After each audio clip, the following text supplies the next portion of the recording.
dear guests, welcome back again. Thank you for joining us again.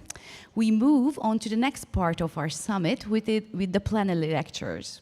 I kindly ask Professor Márta Széll, Vice Rector for the Strategic Planning of the University of Szeged, and Anna Baumer Machado, member of the local student board, to take the stage and to introduce the lectures.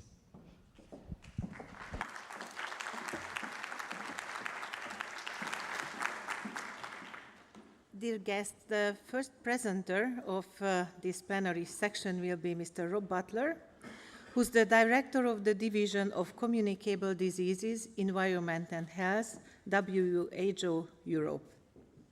Mr. Robb Butler is a social scientist and public health promotion advisor with over 25 years of international experience working in public health, social protection, and humanitarian assistance in developing and transitional member states.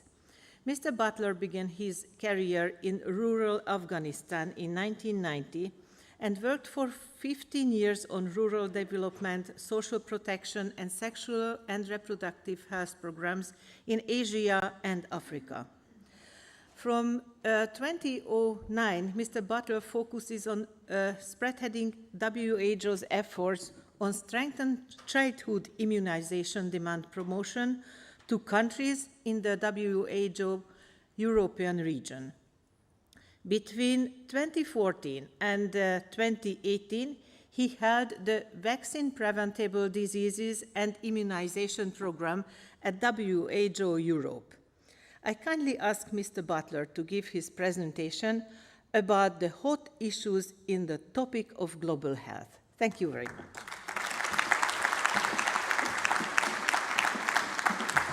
Thanks very much, Márta. I'm here to ruin what has been a perfect morning so far. It's a great honor to be here, Rector. Thank you very much to the university. Thank you to all the partners that are here. Thank you to Szeged for hosting this event and for inviting us from WHO. I'm here with colleagues from WHO, and the WHO representative, Harris, is down here on the front row. My thanks to you, Harris, for driving me here late last night from Vienna, to Budapest. I'm going to pick up where our dear Nobel laureates took us, which is in making a plea for perseverance and tenacity. I was watching the French Open final on Sunday. A great final. I don't know how many of you saw it. But as the winner, Alcaraz, lay on the red clay court of Roland Garros, the camera pulled out, and there was this statement that I read across the top of the Roland Garros stadium, and it reads, "Victory belongs to the most tenacious." And I thought, that's interesting. As a public health professional, I'm actually interested in that because tenacity is something that we need a lot of right now as a public health community. But I went on and then read up about who this Roland Garros was, because I knew a little bit, but not a lot. World War I, hero, aviator, and such. But I also found that another famous Frenchman had used a similar statement many, many years before him, when Napoleon said, "Victory belongs to the most persevering." Why am I starting a talk on hot issues in global health with only 15 minutes on perseverance and tolerance? Because 7 days before the French Open final, I was in Geneva. I sat in the World Health Assembly, and I was subjected to 6 days of politicization of health. 50% of the rhetoric, 50% of the conversation was on foreign policy statements, on statements that questioned the values we all hold dear: equity, gender. What do we mean by gender equality? What do we mean by equity? Human rights. We had a lengthy discussion on the differences between gender-responsive programming and gender-sensitive programming, with countries at totally different polarized ends of the spectrum. And that really, really concerned me. So why am I telling you this now? I'm telling you this now because UGLO and collaborations like this, and us working across academic institutions and working together across different bodies, is more necessary today than it ever has been in the 51 years of my lifetime. We have so much erosion of multilateralism. We have a polarization of health, of beliefs, the values that I all thought 30 years ago when I entered international development were safe, were robust, and that we would all get behind and we would all stand for. So I'm recalling what our Nobel laureate said this morning. Both of them stressed this very clearly, and I thank you because it's given me a perfect introduction to this presentation, is that this community, the faculties, the students of tomorrow, the students who will be our health leaders tomorrow and our workforce tomorrow, need to have both of those characteristics with everything they do, perseverance and tenacity. We've just come out of a period of a permacrisis. Some would say we are still in a period of a permacrisis. The pandemic, its epicenter here in the European region. We had terrible earthquakes in many of the, we had terrible earthquakes occur in Turkey and northern Syria. We've been the epicenter in the European region of the Mpox outbreak, wars and conflicts. I wanted to start with this because there is a severe critical issue of financing to health, because health financing, while we saw it just blossom during the pandemic particularly, it is falling away and has fallen away as quickly. I wanted to start with this also to make the point that it's more important now that we work together with the precious resources we've got collaboration and coordination and cooperation, 3 C's, so important to the future of public health. And it's important that this collaboration particularly remains strong as a result. I can't start any presentation on hot topics in global health without talking about security. I'll talk about health security in a moment, but security. There is no health without peace, and there is no peace without health.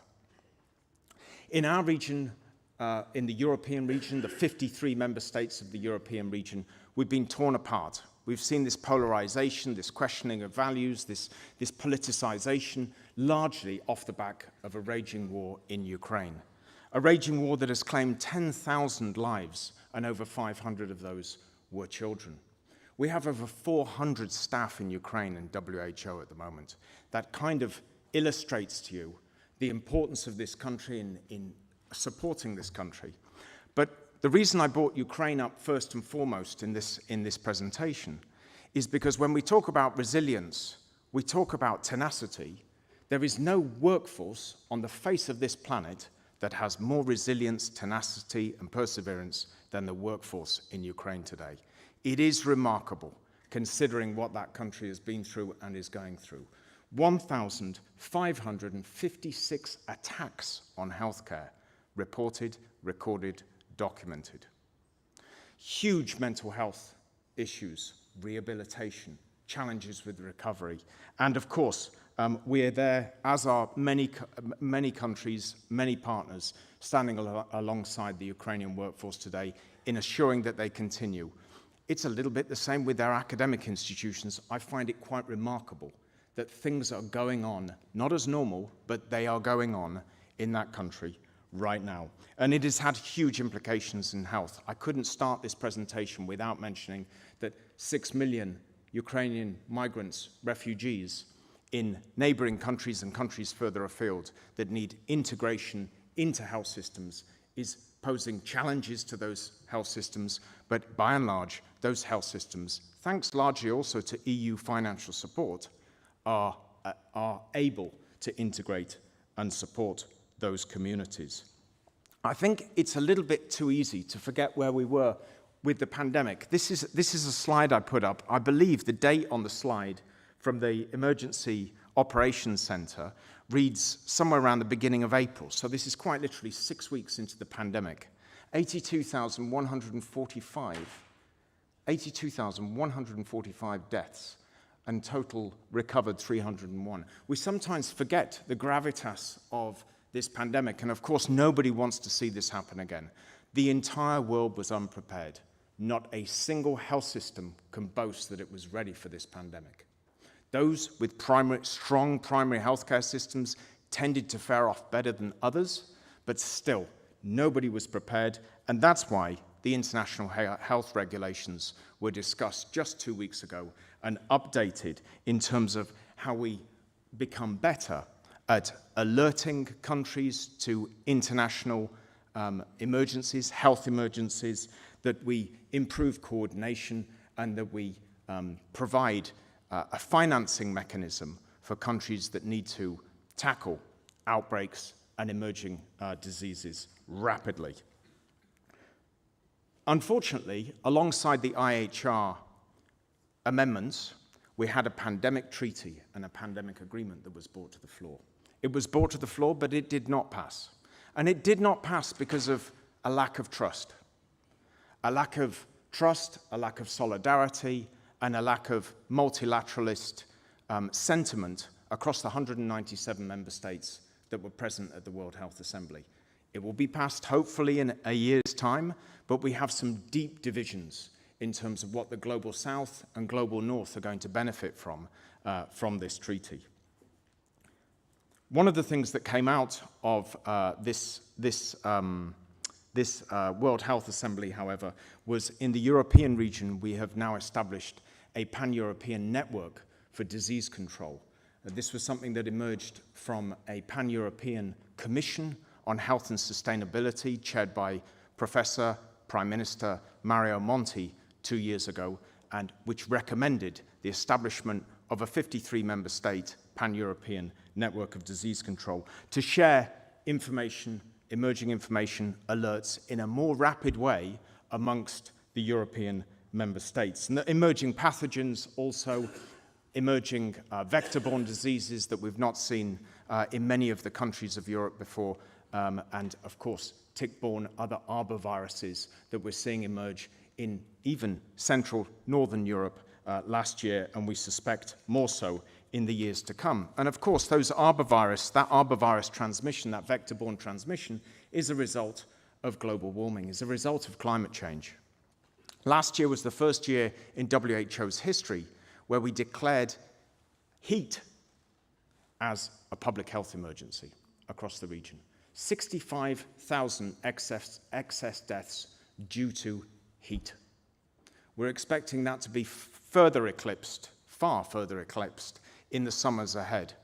We have some severe challenges in the European region. As you'll know, I'm taking some global issues, but I'm trying to make them a little bit more regional with the perspective so that I can speak to something that we've felt very recently in this region. Horrendous downpours in Dubai, people dying of heat as we speak in Delhi. Climate change is going to be at the center point of the next global program of work. That is the WHO vision for the next 5 years under Dr. Tedros, and will invariably be the vision, at the center of the vision for the European program of work that also is being formulated at the moment. And it was in Budapest, and a declaration in Budapest just last July, where these points were very vividly made. A Budapest Declaration endorsed by all 53 member states of the European region was signed in Budapest at the 7th Ministerial Conference on Environmental Health, pointing to issues of pollution, loss of biodiversity, and climate change.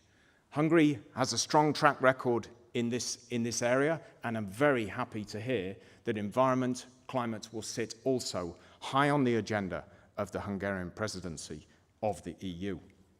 Very importantly indeed. The point I wanted to make, and maybe the point that I should have made right at the beginning, is all of these events disproportionately affect the most vulnerable. They affect women, children, the most impoverished, the lowest socioeconomic groups.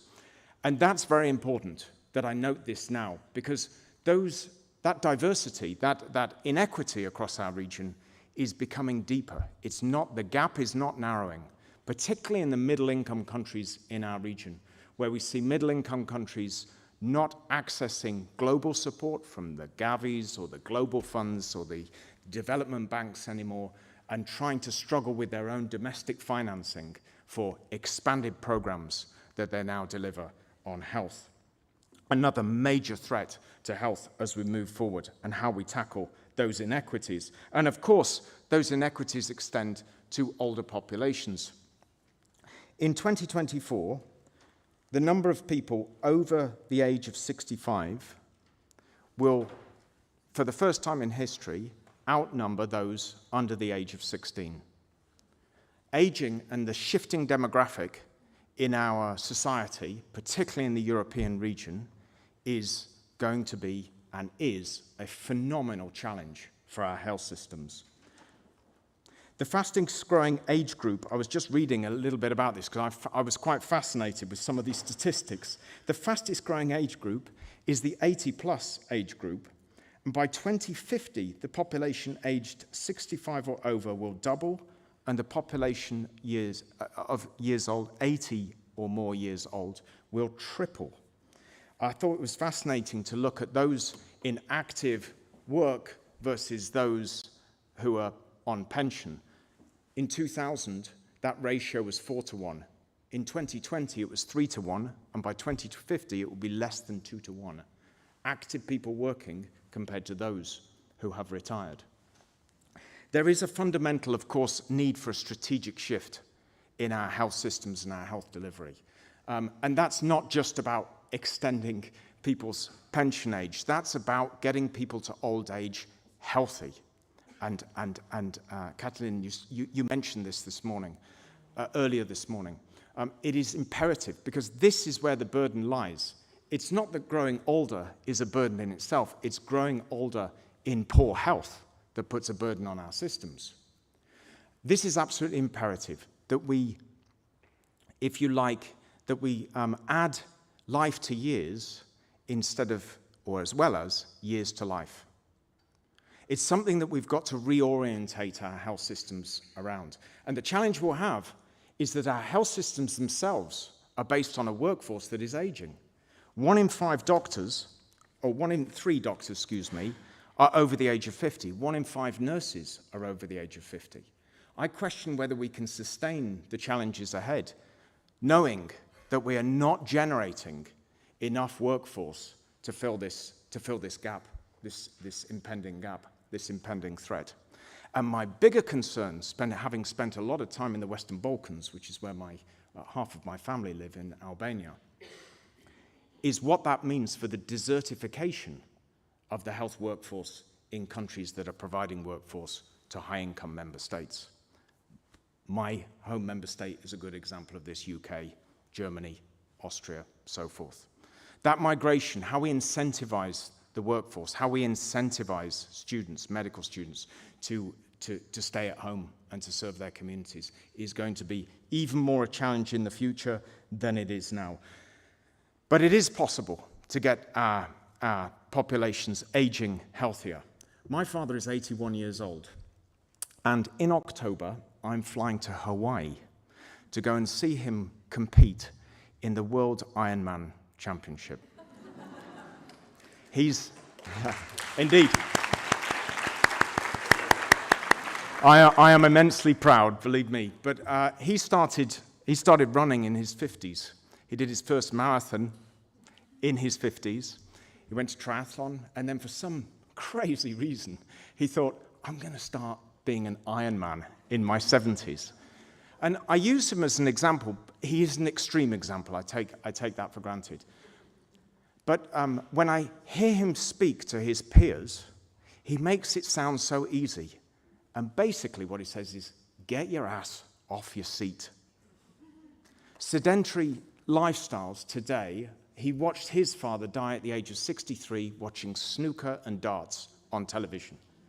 He was highly active until he retired, and then he just slumbered and he was forgotten. He didn't engage in society, he didn't have clubs, he didn't engage in pastimes or hobbies. It is imperative that we do something about this impending crisis, and it is about engaging our older populations.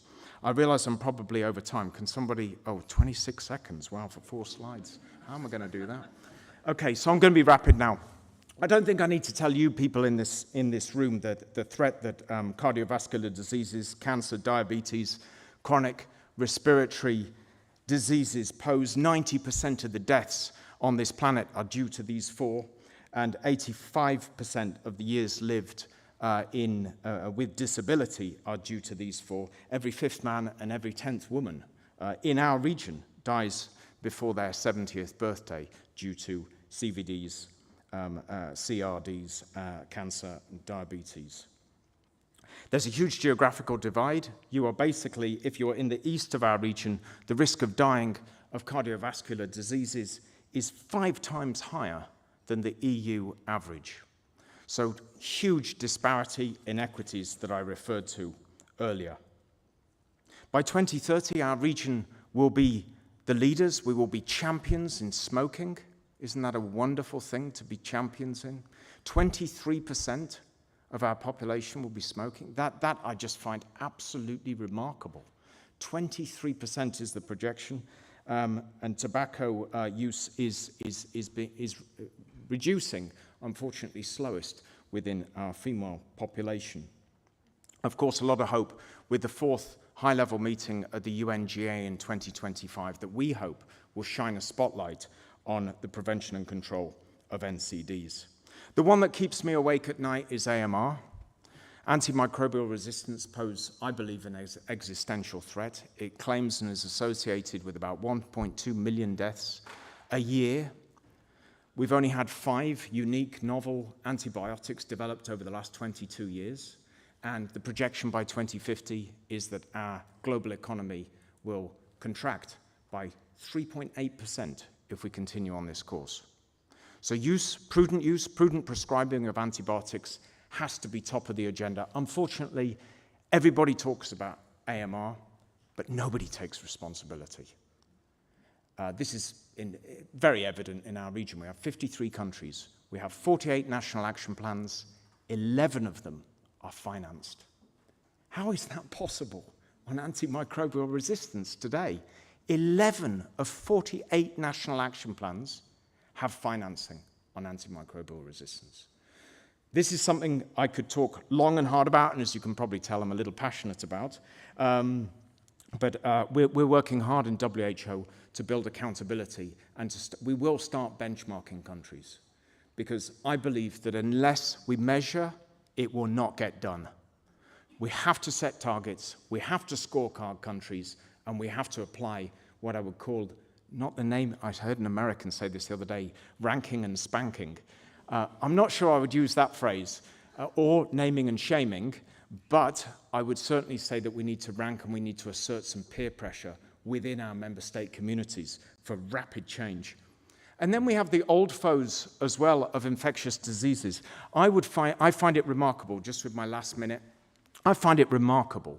If somebody had told me 30 years ago, when I took my first job in sexual and reproductive health in Cambodia, I was social marketing the female condom at the time, if somebody had told me then that in 30 years' time, we would have access to same-day diagnosis, home testing for HIV, same-day diagnosis for HIV, U equals U, so antiretrovirals dropping the viral load to an undetectable and untransmissible level.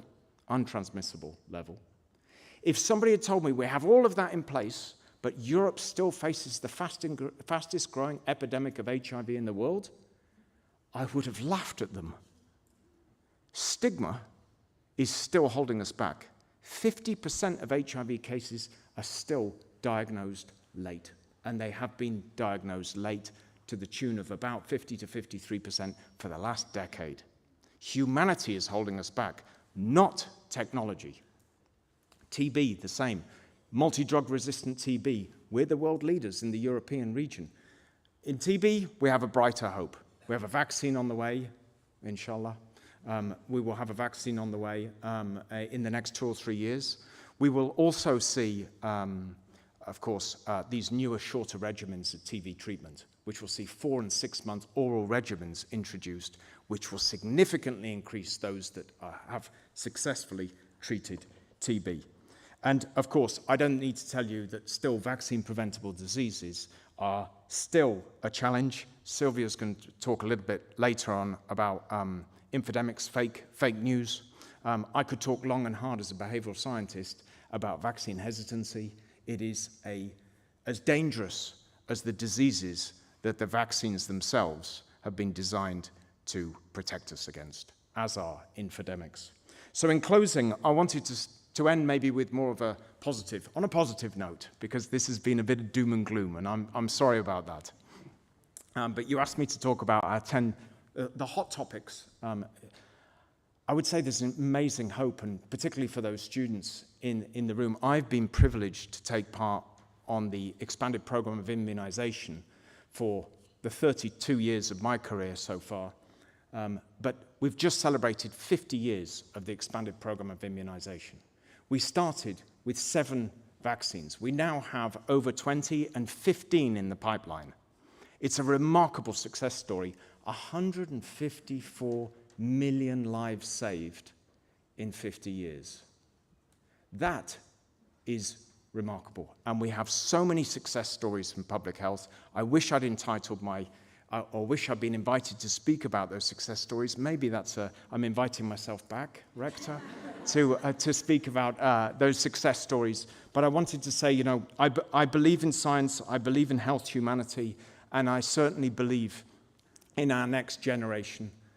Many of you in this room will go on to be leaders. You students will go on to be leaders and public health decision makers. I wouldn't be here today if I did not believe in you. Thank you.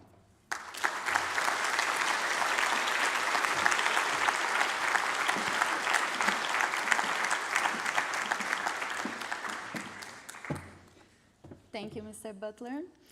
Our next plenary lecture is about the hot research topics related to global health.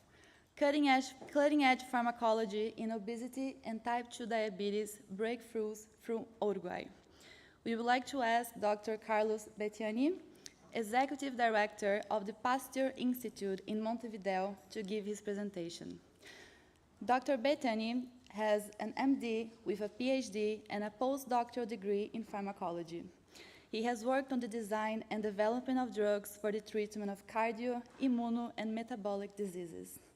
He has published more than 50 scientific papers in international peer-reviewed journals and holds more than 8 patents.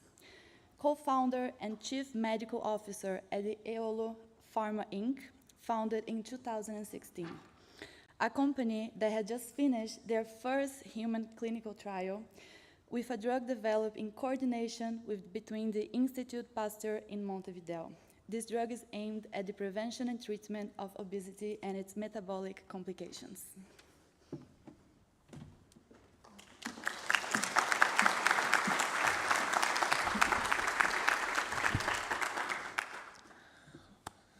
So, thank you, Márta, Idilko, and the organizers for inviting me today.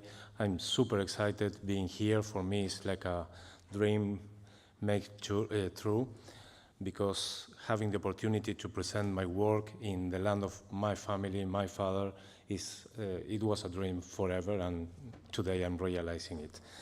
Also, I want to thank you, Catalina and Anne, for your really inspiring life and career talk. That was super nice.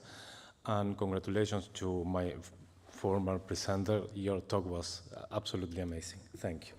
So today I'm going to talk a little bit about my last 20 years of my job, my research job. And I want to start saying that you have to take into account that any single country in South America was never able to bring a drug from the lab to human trials, not even to the pharmacy, okay? So what we were trying to do is really hard from our side of the world.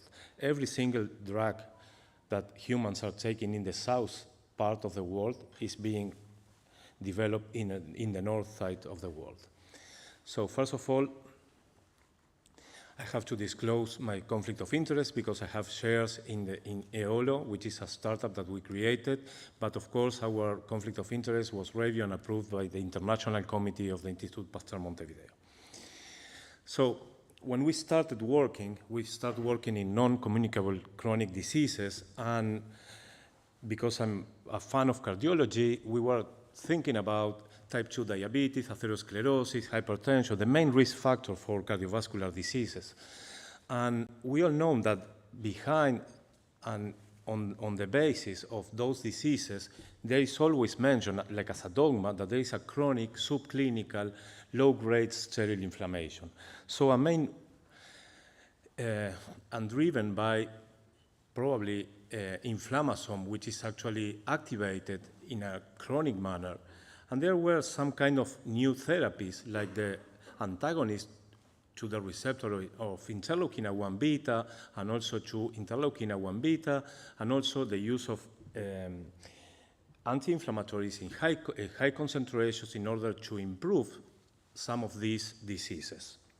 So going from there, our idea was to develop novel, non-conventional, meaning we are not trying to inhibit cyclooxygenase, but other cell signaling pathway in order to inhibit chronic inflammation. That is what we were aiming to do.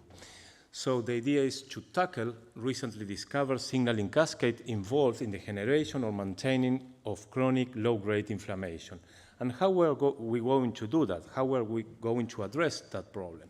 The idea was to design a novel pharmacological strategy by using very well-known scaffolds that used to be old drugs in medicine or nutraceuticals even, to add a recently discovered endogenous non-conventional anti-inflammatory functional group, which is actually this nitrile kin, a nitro group attached to a double bond, a carbon that is in a double bond, that we know, this I learned at the pharmacology department of the University of Pittsburgh, inhibits NF-kappa B, inhibits the inflammasome, and activates other positive signal pathway that prevents inflammation.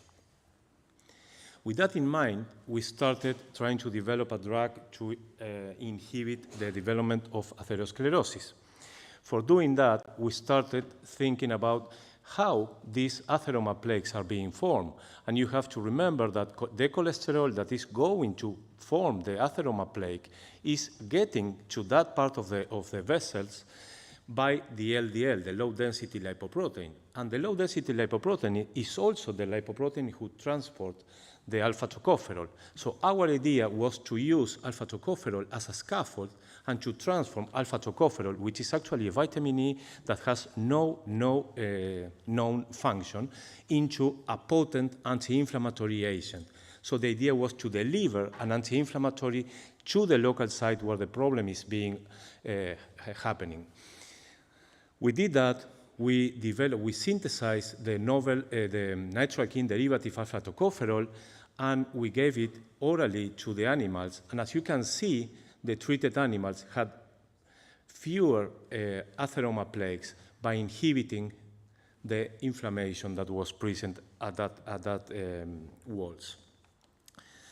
With that in mind, we said, okay, but there is no way we are going to be able to bring that molecule into clinical trials because right now atherosclerosis is not anymore a medical need. Statins already help a lot on that.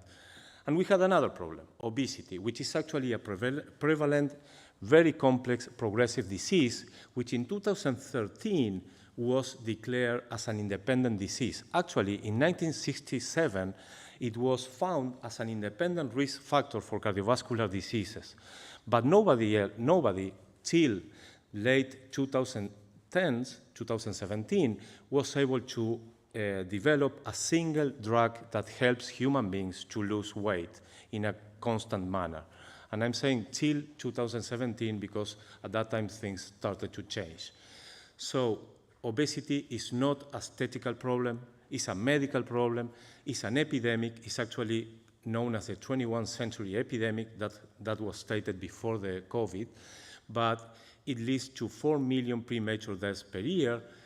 1 billion people are affected by overweight or obesity, and let me tell you, this number doubles the number of malnourished people in the world. also, the main problem is that we already have 340 million adolescents and 40 million children with obesity. Actually, the numbers since 1990 double in adult population and triplicate or quadruplicate in adolescents. So how we started to address the problem for obesity?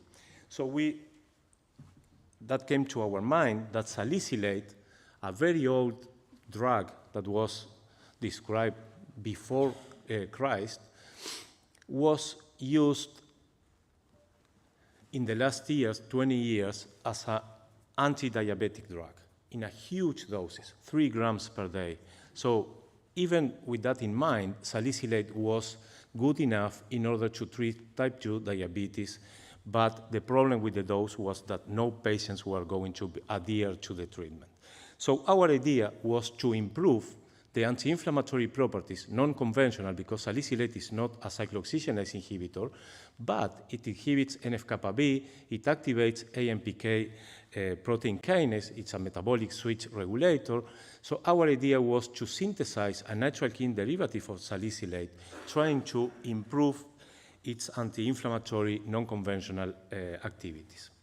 So we start trying this new entity, chemical entity, and as you can see here, when we tried the drug in obese mice, both in the prevention scheme or in treatment, we found that compared to the scaffold, to salicylate, our drug induces a body weight reduction of about 30 to 40%.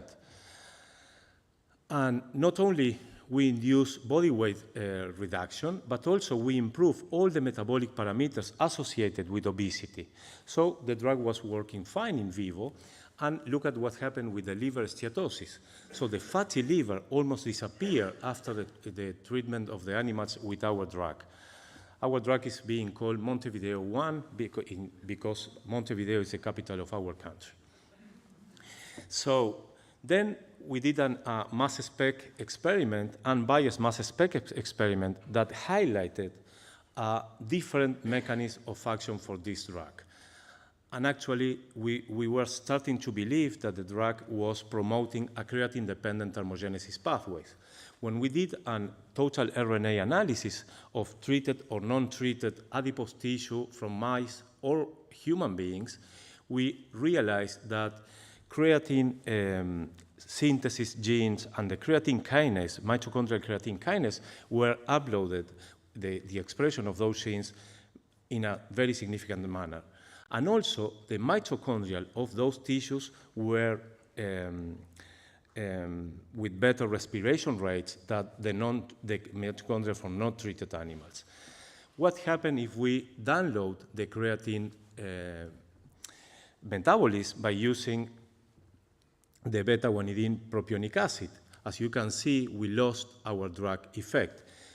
And when we measured the surface expenditure, the heat expenditure on the surface of the animal's body surface, you can see that the treated animals are having more heat on the surface, but that is not because of vasodilation, because the tail of the animal, which is the main place to lose heat by vasodilation, were the same.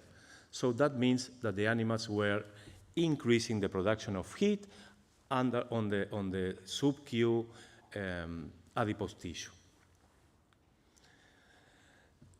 So we are tackling creatine and creatine kinase. So what happened to the skeletal muscles?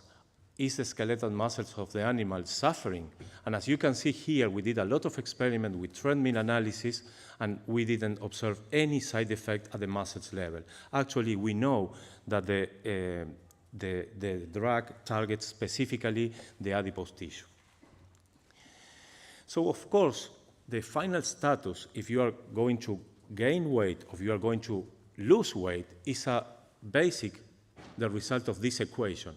How much calorie you are taking or how much energy you are spending. In order to decrease calorie intake, you have to decrease food intake or to decrease the absorption of the food. In order to increase energy expenditure, you have to increase total activity or you have to increase resting energy expenditure. In the case of our treated animals, we observed that there was no food intake. The animals were eating the same as the non-treated ones. Also, the absorption was not affected because even though the animals were producing more stools than the control, and the total activity was the same. So we have to center our attention on resting energy expenditure. I'm going to jump on this.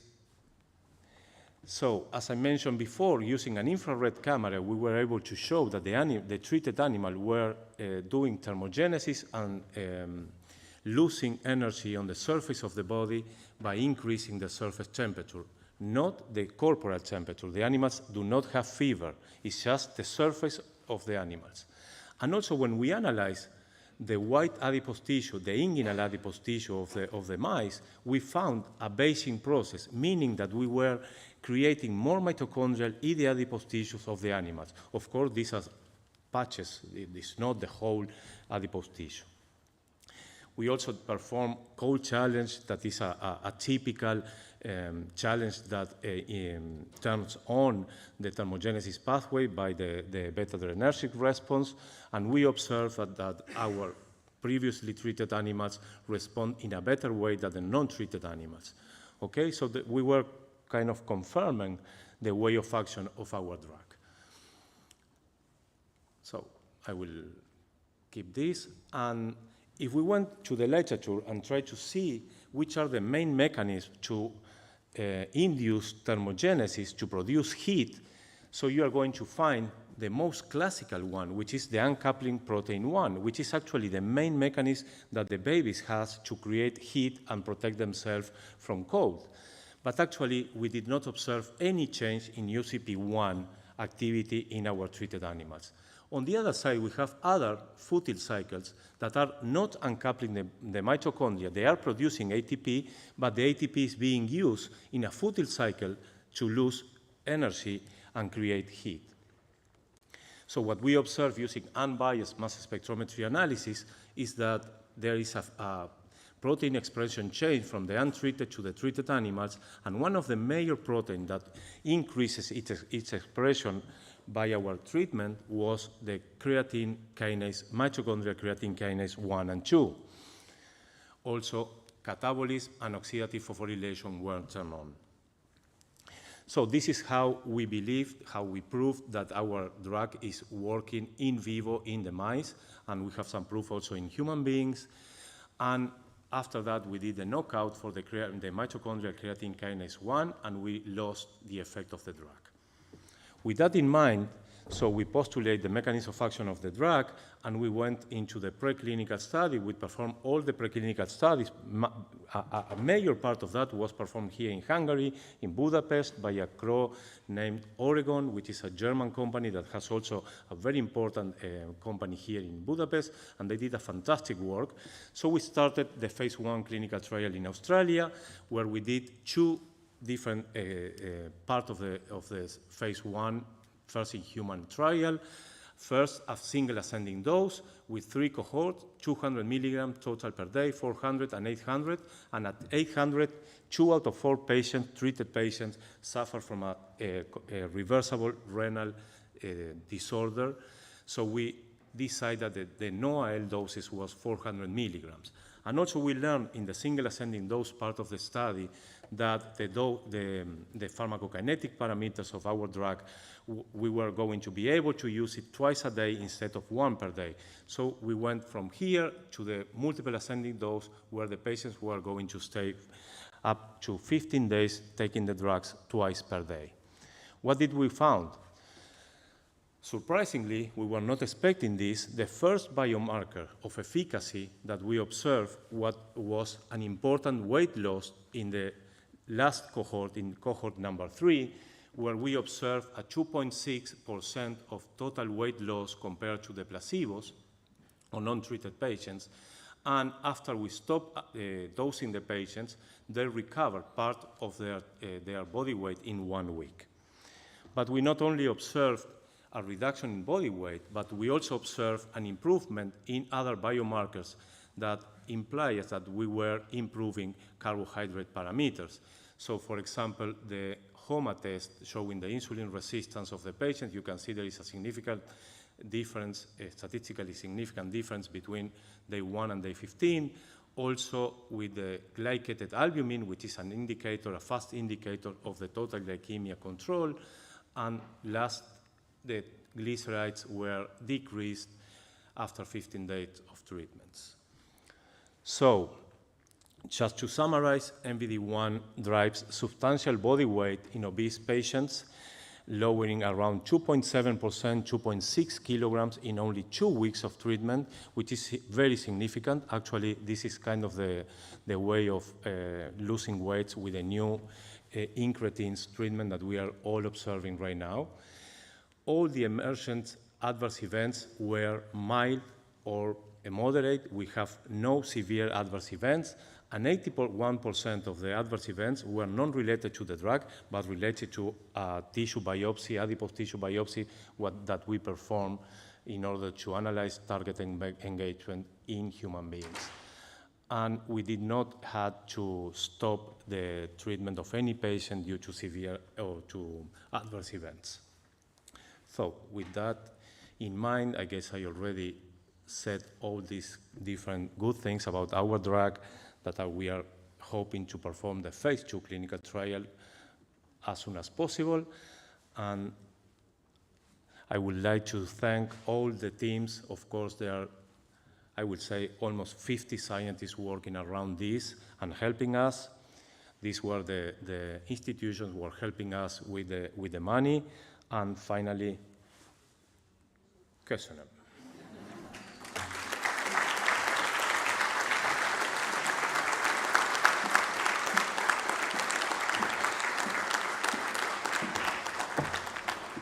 Thank you, Dr. Batthyány.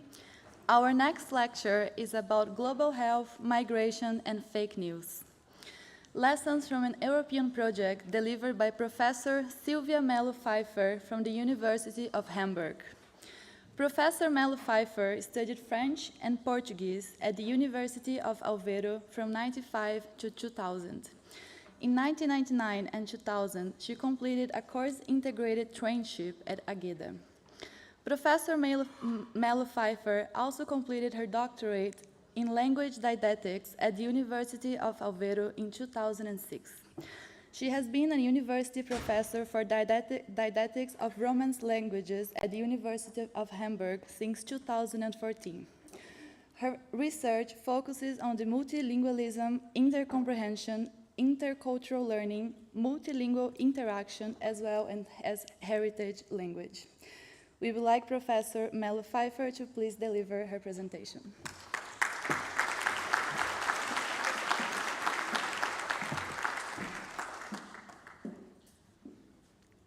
Let's see if it starts. Thank you for being there. So you will probably see Portuguese speaking English with a German accent, but that's the way it is when you are plurilingual yourself. And not only plurilingual, but also a migrant in Germany. So this theme of connecting migrants, discrimination, and fake news on the pandemics is born from my own status, if you want, because I think all the research is also about the researcher. So this is how the interests were born in this case. I would like to stress that I am in this research group, literacy in diversity settings, and I think that deconstructing and analyzing fake news is really a matter of literacy and developing literacy in nowadays. And this literacy can be translated then in awareness of fake news and how they function, and how to deconstruct the malicious effects that they might have. So this is this is also the agenda of this presentation. It's everything about me, you know, in this presentation. You have the introduction, you have the fake news and public health, the reconstruction of the image of the other through the analysis of some fake news that was born from a cooperative project I will show you. And then you will have the discussão e conclusão. And I think I don't need to translate these two wonderful Portuguese words. So let's start with the introduction. And fake news is much about health issues indeed. It's not just something about politics or celebrities of nowadays. It is very much connected, and I think it was already stated, about consuming, it's about public health issues, vaccination, I forgot the word, exitancy. It's about finances, it's about politics, but it's pretty much about health. And one of the main ideas that was born from this project was, you know, this fake news, putting migrants, refugees, foreigners in the spotlight of everything that goes wrong in our countries due to foreigners. And we started questioning, I will tell the name of the teams, in Portugal, Spain, the Netherlands, and Germany, tackling this issue of connecting fake news to migrants. By the way, this is a fake news. The criminal rates in Germany are low. And now, what is fake news? This is a very controversial definition, but it's part of what we call information disorder, and it might encompass misinformation, disinformation, malinformation, propaganda, fake content, and humor. We put fake news under this umbrella term to cover everything, but for me, the most important is to tackle disinformation because it is explicitly produced to cause harm to people, to the most disadvantaged already, migrant and refugee populations. And in the next slide, there is some of the literature saying that, okay, why do even fake news exist? Why are they even produced? And they are produced because they produce a very emotional response to facts, or to what we think are facts. So most of the fake news, as you see here, is to persuade people to support or to deny some ideology, some news, some new inventions, some new vaccines, some new treatments. And by doing this, to persuade people to act or react in a certain manner, in a very emotional manner, as you will see.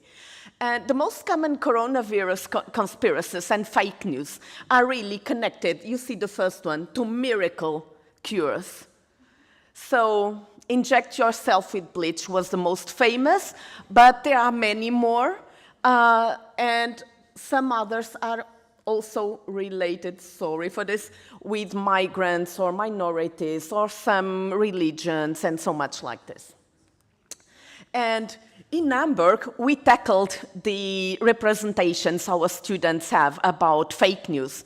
And even our students in the secondary schools, they said fake news is pretty much about health. I hope I cannot see it pretty well, but it's health. I think it's the third one from top.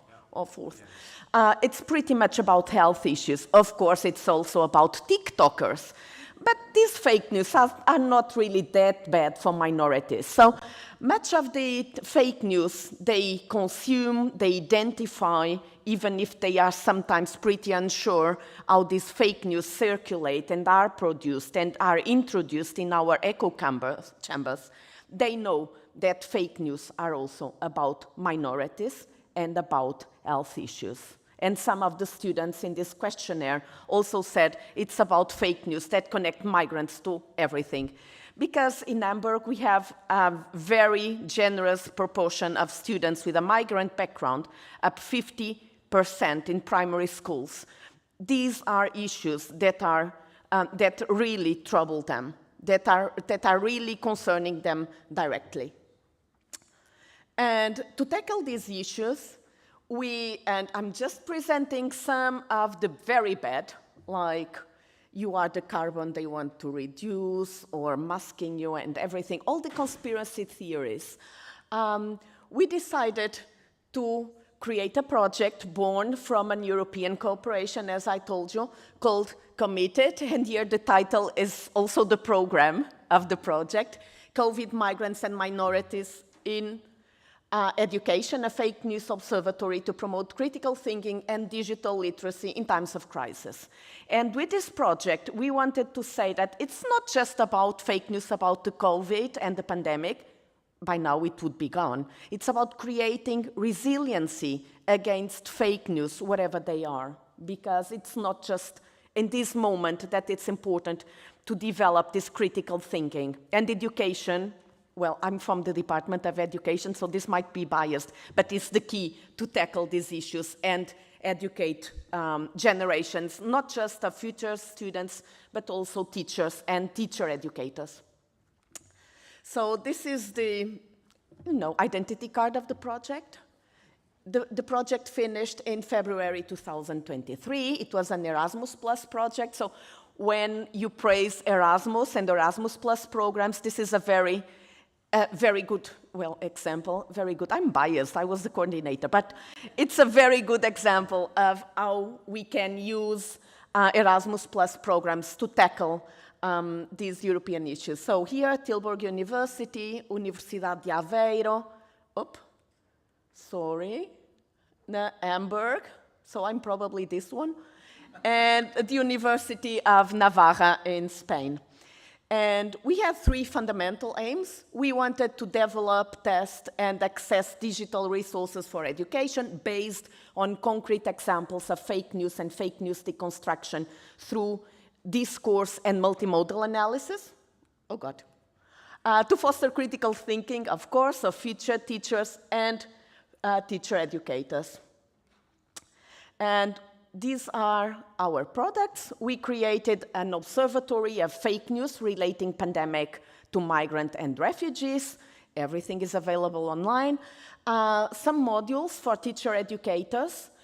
So these can be used. They were produced in English and then translated in other language of the partners of the project. And then we also created a guidelines for tackling and treating fake news in education programs.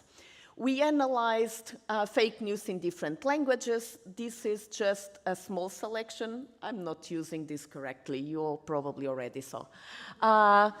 We analyzed this fake news in all the languages of the projects because we wanted to see what patterns emerged from all the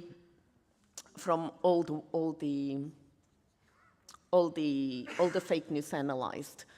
And we also saw that three patterns emerged from the fake news around the 4 countries. One was the use of national symbols to make the news seem more looking possible.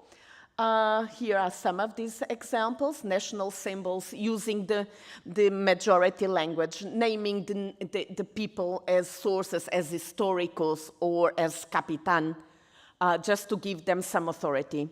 We also had another tendency, and this is more related with the way the news anchors and the minorities were presented in this fake news. While the news anchors are more presented individually, minorities are always presented in a very amalgamated way, dehumanizing people in big groups. So in the second one, from a Portuguese website, we don't even have people there. It's just M&Ms. So, and you see, this creates the ideas of dehumanization and of inducing and reducing the awareness of what is being shown. And the third example, a third tendency we saw was this creation of fake historical analogies with the use of historical documents and photographs just to give you the idea, to pass the idea that history is fixed, it's objective, and it's back. So some of the strategies used are really related with this idea that if you use historical facts and if you create analogies, facts or fakes will become facts. And there is this one with the masks showing what they want to see as the evolution of masks, first linked to COVID and then evolving into a face covering related to the supposed Islamization of Europe. And the masks grow, first covering the face and eventually covering the whole head. What I'm not saying as well is that if you see all the women in this picture, you see that all the 3 white women are looking straight to the people, also being portraying the picture. And the 4th one, with the eyes, she's looking like surreptitiously to the side. So it's not, women are treated differently also in this kind of fake news. So just to give you a wrap-up of the strategies used in all this fake news, bringing minorities, refugees, migrants, and COVID pandemic virus dissemination together. First, we just amalgamate all people under names like Fatima or Muhammad. So if you read the news, the fake news, it's all about this.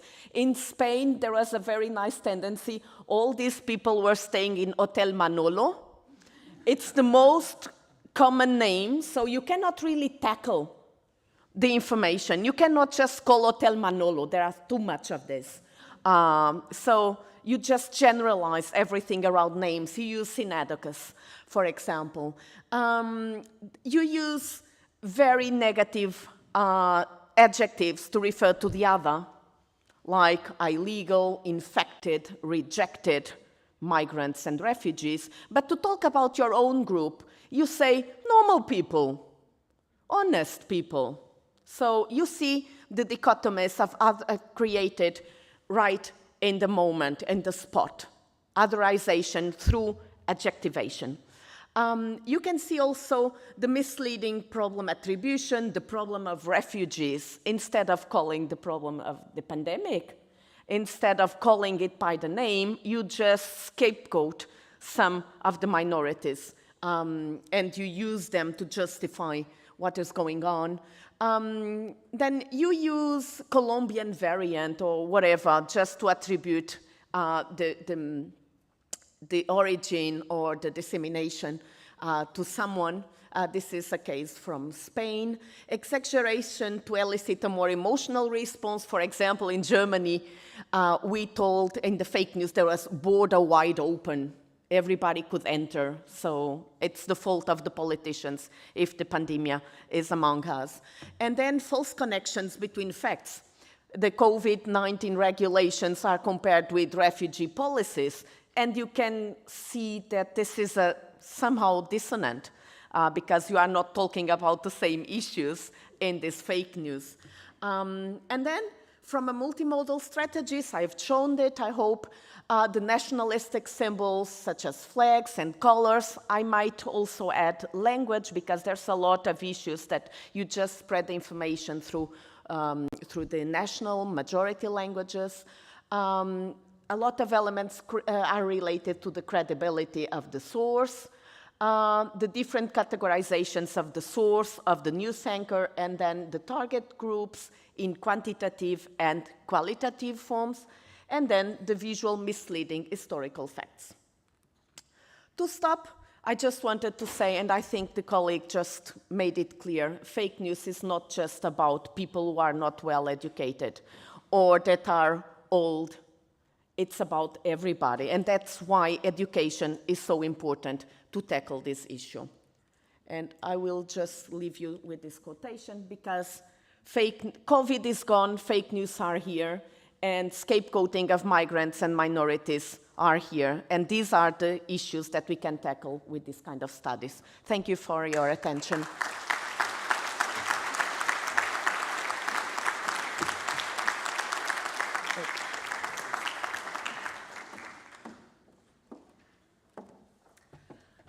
We would like to ask Professor Melo-Pfeifer for this very interesting talk.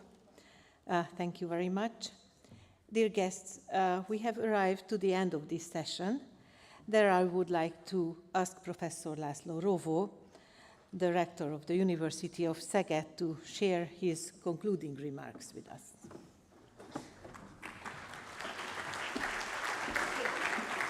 Thank you very much, Márta. Dear Minister Bóka, he has arrived meanwhile. Dear laureates, dear professor, dear colleagues, I think we agree that we had a really nice morning program. It has a real curve. So we started with the experience and the requirements and the expectation of the students, and the answer of the real scientist at the later phase of the career. Now we know all how we can achieve a Nobel Prize. And we older, now we know how we made a mistake and where. So a main substract of this process is the hard and flexible work which run together with the success. I completely agree with it.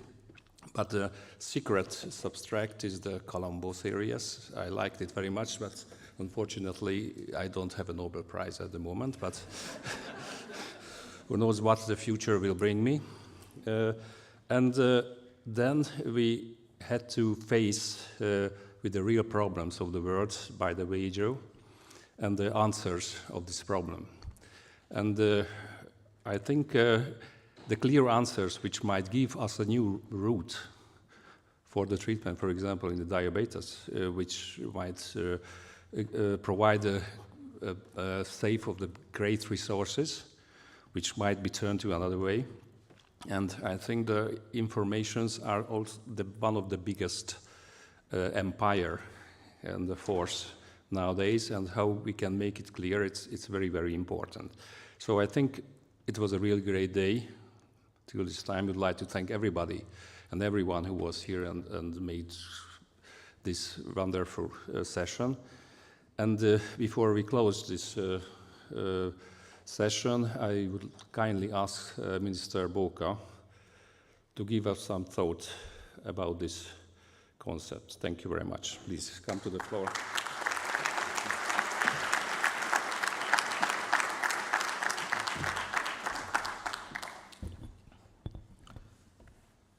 Honorable Rector, dear professors, dear colleagues, ladies and gentlemen, I am honored by the invitation to attend the annual summit of the European University Alliance for Global Health. When I come to Szeged, it feels like coming home, and this is not figurative speech because I actually live here in Szeged. I spend, because of my duty as minister, I can only spend the weekends with my family, but I always do that, so I feel at home. But also this is figurative because I graduated at the University of Szeged, and I started working here as a junior lecturer. Of course, I made that famous mistake on my past Nobel Prize very early because I'm a lawyer by profession. So this is, but nobody's perfect. That's the point. I'm not an expert on higher education, and I'm not an expert on health issues, but I believe that there are certain similarities when it comes to the rationale of universities and international scientific and research cooperation with the rationale of European integration, that there is a mirror that makes these two concepts very similar. First of all, I believe that both activities are not a zero-sum game. I believe that in these endeavors, the success of my partner, but even the success of my competitor, might also benefit me. I also believe that there is a clear advantage of scale, both in scientific cooperation and in European integration. For example, the availability of data or pooling resources is a clear benefit in both areas. I also believe that there is a clear advantage of diversity, working together with individuals and organizations coming from different background, having different mindset, organizational culture, heritage. This benefits both exercises. That's why it is important to allow access to these possibilities and not to have this access subordinated to political or ideological considerations. The European University Alliance for Global Health is an excellent example for this beneficial cooperation. It was one of the first European University Association to start operating in 2019, as I understand. And it contributes to long-term excellence through common European higher education space, joint education and training programs and exchanges. Now, it still doesn't explain why I'm here. The reason I'm here because Hungary and the Hungarian government will have a special opportunity to contribute to the European exercise and also to European education and research activities, because we will soon assume the presidency of the Council of the European Union. It will be in 17 days, but who's counting? So in 17 days, we will assume this, this important task, which will be a huge organizational challenge. We will organize more than 1,500 working group meetings in Brussels and Luxembourg. We will have more than 2,030 presidency events, mostly in Hungary, but also in other member states and candidate countries. We will organize 37 formal council meetings and 16 informal council meetings. The priorities of the Hungarian presidency will be unveiled next week on the 18th of June. This is when the program will be available publicly and also online, together with the logo, motto, and all the PR stuff related to the Hungarian presidency. But I am in a position to share with you some of our priorities, which is, of course, confidential information that you can sell on the black market for a significant sum. So one of the core priorities of the Hungarian presidency will be enhancing the competitiveness of the European Union. This will be the central focus point of our presidency, and all the other priorities will somehow directly or indirectly connected to this priority. This also applies to education, research, and health, where we would like to establish a close connection between these priorities and enhancing the competitiveness of the European Union. In some areas, this is quite straightforward. In other areas, this is more complex. For example, when it comes to higher education, the Hungarian presidency will continue work on the Commission's higher education package that was published recently, that touches upon quality control, the recognition of degrees, issues related to attractive and sustainable higher education careers, and also European diplomas. Some areas are quite straightforward in this package, others are more controversial, especially in relation and comparison to the Bologna process. But the Hungarian presidency, as an honest broker, sincerely cooperating with member states and institutions, will move this file forward. When it comes to health-related issues, of course, the European Union has been focusing on COVID-related challenges, and we are still feeling this particular focus on behalf of the European Commission.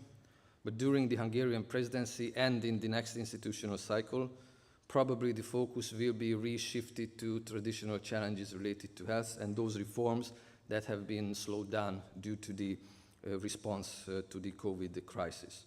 This includes continuing work on the so-called pharma package, which has as its objective a competitive, patient-centered and sustainable regulation, with also some implications for affordable medicines, which is also part of the patent package that the Hungarian presidency will manage. The health priorities of the Hungarian presidency will include a focus on cardiovascular diseases, on practical aspects of organ donor framework, and also rare diseases where the added value of scale is obvious. And of course, to continue coping with the challenges of the COVID crisis, the effect of crisis situation and mental health will be also high on the presidency agenda.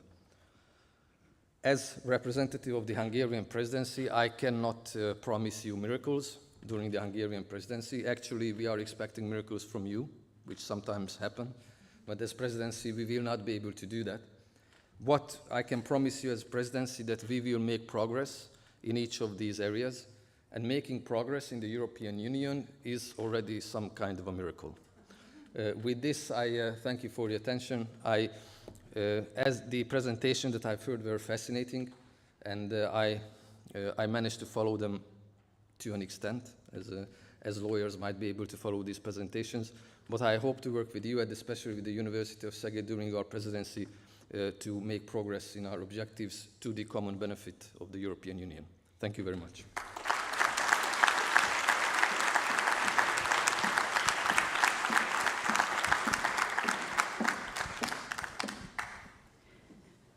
Thank you for your inspiring words, Dr. Bóka.